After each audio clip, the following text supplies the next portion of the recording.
Hey everybody, it's Chris and welcome back to another video. Thank you very much for joining me. Welcome if it's your first time. If it's not and you've watched others, thank you for continuing to watch. So this is a vinyl finds video. Now I tend to, if I'm honest, gravitate towards watching those on the vinyl community because I love to see what people are picking up and buying and finding in shops. And so that's why predominantly most of my videos are those. So I've got a bunch of records to share with you. That I've picked up over the last 4 to 5 weeks. I've got a couple of CDs, a few 45s that I've picked up in a variety of different shops, and a bunch of albums, about 9 albums or so. Quite an eclectic mix actually, as normally I seem to show, I think. So the first one up is the third album from Hawkwind. This is Do Re Mi Fa Sol La Ti Do. I think it's from '72. Often seen as one of their best albums. I don't know if I necessarily agree with that. I think there's at least 3 albums that are better than this. In Search of Space that came before it certainly is. But I do quite like this album. For me, it's dominated by a track which is one of my favourite Hawkwind songs, and that's Brainstorm with the, that really chuggy riff, that da na na na na na na na na na na na, that kind of riff. I love it. It's absolutely brilliant song, and to be honest, nothing comes close to it on the rest of the album, but it's worth buying this album just for Brainstorm. It's just brilliant. It's a Nick Turner song. And I don't know how long it is, but it dominates side one. It's really, really good. There's a couple of other songs, Space is Deep, Okay, Lord of Light, Time We Left This World Today, The Watcher, which I think is a Lemmy song, and that was covered by Motorhead on the debut Motorhead album actually, and he covered a few Hawkwind songs, didn't he, on that Lost Johnny. Motorhead itself is a Hawkwind cover. So this is okay. It's not as good as In Search of Space, or even Warrior on the Edge of Time, and what's the other one, Hall of the Mountain Grill, or whatever it's called. I don't think it's as good as those, but this is not an original. This cost me £6. This is an 80s repress in really good shape actually, so I'm quite happy to own it, and I think I'll enjoy listening to that. But as I said, Brainstorm, absolutely monumental track, really is good. Next one was only £1 actually. It was in a bargain bin, and I've heard of this band. I'm not a massive reggae fan. I love dub reggae actually. I really like dub reggae, but vocal reggae less keen on, if I'm really honest. But I've heard of this band, and that's about it. And this is Vital Selection by Culture. So it's a Virgin Records kind of sampler, if you like, a best of this particular band. So I don't know the origins of any of those particular tracks there. It's okay. Is it going to make me go out and buy more Culture albums? No, probably not. If I'm honest, it's all right, and for £1 you can't really go wrong. So yeah, not a bad pickup. Next one is I really have been enjoying this album. So I like this artist a lot. I've got quite a few albums by him, and that's Pat Metheny. In fact, this is Pat Metheny Group and Still Life Talking. This is often seen as one of his best albums. It's from '87, and it's on Geffen Records. So he used to be on ECM, and ECM has a particular sound, and I think Pat Metheny kind of really mirrored that typicality of that particular label. This is more 80s sounding, but it's really dreamy and hypnotic, and a really interesting album. It's not the sort of album that you'd sit down and you'd listen to. It's the sort of album you have on the background. I can imagine you listening to this when you're having a bath or something. It's very dreamy and relaxing. Almost hypnotic in places. It's got a kind of a Latin Brazilian kind of feel to it as well. So there's a couple of tracks I really like. The opening track, Minuano 6/8, is a great track, as is Last Train Home, which has a kind of really rhythmic drum beat to it, which is really good. And Third Wind also, really good track. So Pat Metheny Group, Still Life Talking from '87, really good album actually. I don't know if it's the peak of what he did, but it's certainly maybe one of the best albums I've got by him anyway. Next up is an album that I didn't buy when it first came out in '83, despite the fact that I liked the singer. So the singer, Ronnie James Dio, was in Rainbow, and for me he features on one of the greatest hard rock albums of all time, that's Rising, which has the best side of vinyl, I think, out of all the records I own, which is the side of Rising with Stargazer and Light in the Black. So Ronnie James Dio is a tremendous vocalist. He went on to replace Ozzy Osbourne, of course, in Heaven and Hell, with Black Sabbath with Heaven and Hell, and Mob Rules, and puts in some wonderful performances on those 2 albums. And then in '83 he brings out what is maybe a first solo album, or could be a band album. I'm not really sure what Dio necessarily is, but this is Holy Diver.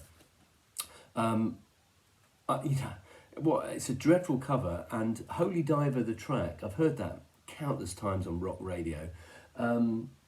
which I've never kind of understood the lyrical content of that particular track. This is okay, and there's probably a reason why I didn't buy it back in whenever it came out, 83. It's a bit one-dimensional, if I'm honest. I know this is seen as a real classic hard rock, heavy metal album, actually, and you know, tracks like Stand Up and Shout, which is kind of almost proto-speed metal, you know, some good guitar work on it. Vinnie Campbell, who was in Sweet Savage prior to this, relatively unknown, now plays with Def Leppard. It's got Jimmy Bain from his Rainbow days, and Vinny Appice from Appice from the Black Sabbath, Mob Rules kind of era.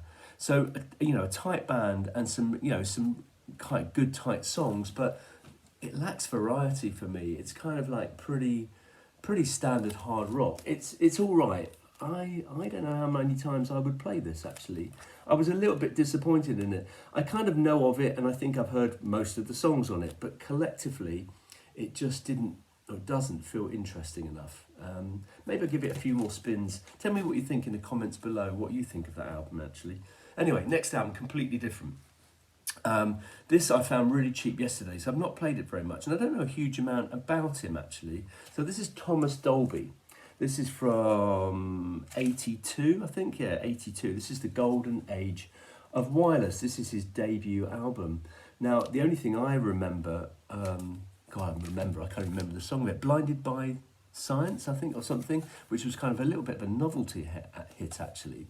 But this is not bad. It's kind of a nice slice of early 80s synth pop, really. There's one track on it I think is absolutely brilliant, and that's Europa and the Pirate Twins, which is melodic and interesting and well produced, beautiful. So you know, I said I've only got it yesterday. I've only played it once, so it's okay. I don't mind a little bit of synth pop, actually. I've got to be in the mood for it, but you know, for £4, it's not bad. Next up is the second album by one of the kind of big British heavy metal bands of the early 70s. So along came Black Sabbath, Led Zeppelin, Deep Purple, and kind of like fourth in the pecking order, really, I suppose, of the British bands at that time was Uriah Heep. So this came out in 1971. Their debut, I think, was in 70. This was very early, 71, recorded in 1970. This is Salisbury. So this is obviously the UK version. I think the US version has a slightly different cover, actually. I think it's got some kind of monster on it or something. But this is with the tank cover. Never really understood why it's a tank, other than Salisbury Plain is where tank regiments, I think, you know, rehearse stuff. So I don't know if that's any connection. But this is, it's an original on Bronze Records. There's the inner there with some like liner notes, I think, from Ken Hensley. It's probably Uriah Heep's prog album, if I'm honest.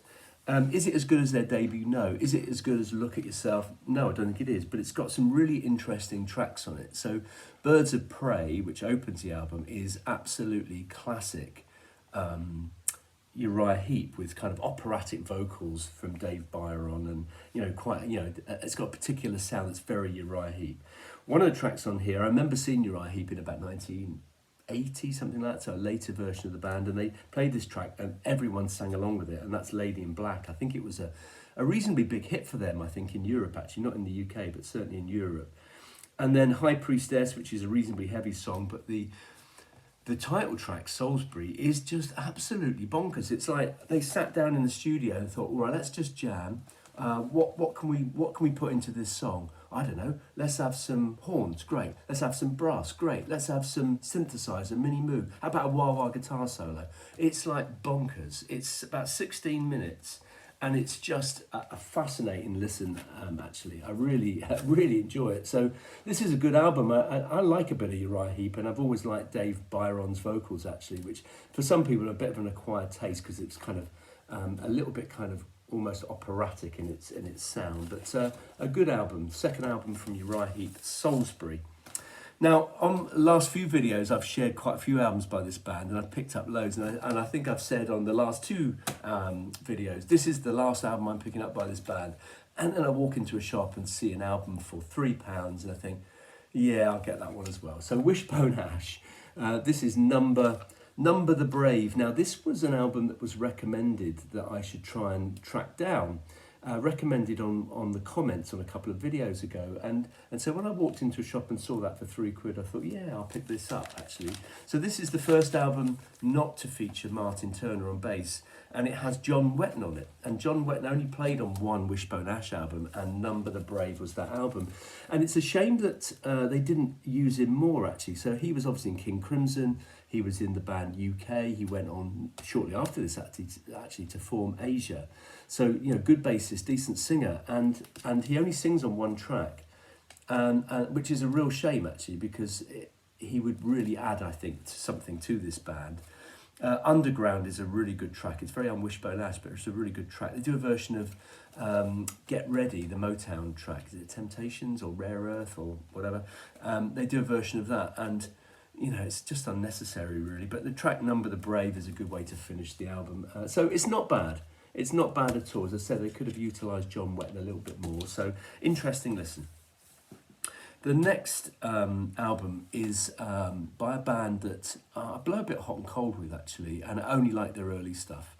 And they're kind of a bit of a jazz rock band, but then they became this kind of West Coasty, smooth, kind of ballad-driven band. And this is Chicago.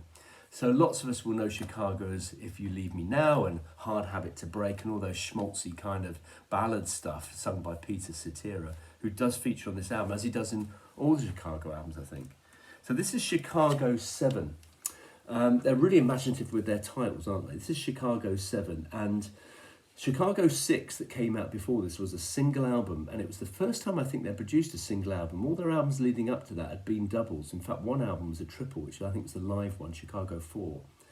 And this is back to being a double, and it's back to their kind of roots of jazz rock and jazz fusion, actually. So Chicago 6, the album before this one, was a little bit more ballad-driven and song-driven. This is less so. So it's a double album, and there's the band there. And the first disc is decent, actually. It's kind of a return to a kind of jazz rock approach with lots of horns, lots of brass, some great guitar work from Terry Kath, who is a really tremendous guitar player. So I think the track Air is really good. What's the other? Because all the good songs for me are on the first disc. They're all on that first disc. So Prelude to Air, Devil's Sweet, Italian from New York, good slices of jazz fusion, and it kind of falls apart after that. Disc 2, which features many more of their kind of ballady kind of songs, really is not for me at all. And I think if you're into Chicago, which I'm not desperately, I like their first album, I like their second album. Third is okay, and this one is okay. But I think after this point, they go back to being, you know, single albums and pursuing that kind of ballad thing. So yeah, it's okay. Again, it was pretty cheap. So disc 1 good, disc 2, forget it. Last album is, before I've got some CDs and 45s. Last album, I was really pleased to pick up, although the quality isn't great. So it was reasonably cheap. It's a first press of Chicken Shack's debut album, which is called 40 Blue Fingers, freshly packed and ready to serve. This is from 1968. It features Stan Webb on guitar. It's also got Christine Perfect on it, who obviously went on to be Christine McVie, who's not really a blues singer, and that shows on this album a little bit. It could have done with having a blues singer on it. In fact, the best vocal performance here is Stan Webb's on King of the World, which is a John Lee Hooker song. So there's some B.B. King stuff on here, there's some Freddie King stuff on here. San Jose, for example, is on here. And it's a reasonably good slice of British blues, actually. The only issue I have with it, and the reason it was cheap, is it's very, very crackly. And one of the things that drives me nuts, although I love vinyl, I do love vinyl, but one thing that drives me nuts is the sound quality sometimes, and this is spoilt by, and it looks all right, you know, when you take it out of the sleeve, you look at it and think, yeah, this is going to be right, but it's just so crackly. I've tried to clean it so many times, and the only time I can get it to play all right is when, you know, there is a little bit of spray on it and I've wiped it over and I haven't completely dried it, and it plays all right then, but as soon as it dries off, it's crackly again, which is a real shame, because it's not a bad album, actually. It's not a bad album at all. Maybe it lacks the passion that some blues albums have, but it's not bad. So, but it was reasonably cheap. A few 45s to show you. I've never seen this before, actually. This is Cedric Myton and the Congos, Can't Take It Away, on Go Feet Records. Now, the only thing I know about Go Feet Records is that's where the beat came from. So it's a reasonably average slice of kind of ska, I suppose. It's okay. His Last Summer by the Barracudas, it's not as good as Summer Fun. It certainly isn't as good as I Want My Woody Back, but it's okay. It's kind of surf punk stuff. A couple of really nice two-tone ones to pick up, which are on my wants list, actually. One is Easy Life by the Body Snatchers, which is from 1980. I think this might be a double A, actually. Anyway, it's back with Too Experienced, so that's a really nice find. As was this one. This is The Swinging Cats and Mantovani. I think they only did 145, actually, and that's it. So I was really pleased to find that. That's quite a rare single, I think. I also picked up this, which I think came as a free single with the compilation Snap, and that's the live EP by The Jam. It's got Move On Up, Get Yourself Together, The Great Depression, But I'm Different Now on it, recorded live at Wembley Arena in 1982. I like their version of Move On Up, actually, it's pretty good. And the last 45 is a classic by Shirley Ellis, and that's The Clapping Song. What a great song that is. Someone covered that, I can't remember who. Who covered that? Was it Bow Wow Wow, possibly? I don't know. And all of my videos always have a Deep Purple connection, so I'm going to finish with 2 CDs with a Deep Purple connection. The first one features Tommy Bolin. So Tommy Bolin was the guitarist who replaced Ritchie Blackmore on the album Come Taste the Band. He only did one album with Deep Purple. Underrated guitarist. He had drug issues and often was unable to play at his full potential, I don't think. But if you look at some of the stuff in his back catalogue, he's a sensational player who could play it all. You know, he could play jazz, blues, funk, rock. He could play the lot. And this was one of the first bands he was in, Zephyr. So they did a couple of albums with him in the late 60s. This is a live album, a live CD that is from a concert from Boulder, Colorado, when they reunited briefly in 1973. It's a bit of a muddy sounding, actually, and I think you probably have to be a completist, which I probably am, to enjoy this. But Tommy Bolin's a seriously good guitarist, and so I enjoyed listening to that album. And the other one completes my my Rainbow Deluxe Edition collection, and it's this Down to Earth. This is their album from, was this 1979, was it? This came out. This is the only album by Rainbow to feature Graham Bonnet, and was a real change in direction actually for them, because it had All Night Long and Since You've Been Gone, so they went that kind of poppy route and had a lot of success actually with it. And so this is the deluxe edition, which has outtakes and rough mixes and instrumental versions. It's not as good in terms of additional tracks as Long Live Rock and Roll or Rainbow Rising, but certainly, and there's the track listing, certainly an enjoyable CD, and I'm really pleased to add that to the collection. So that's the deluxe edition of Rainbow and Down to Earth. So there you go. Tell me what you think in the comments below, and I'm sure I'll be back sometime soon with more stuff to share with you. Thanks very much. Cheers. Take care.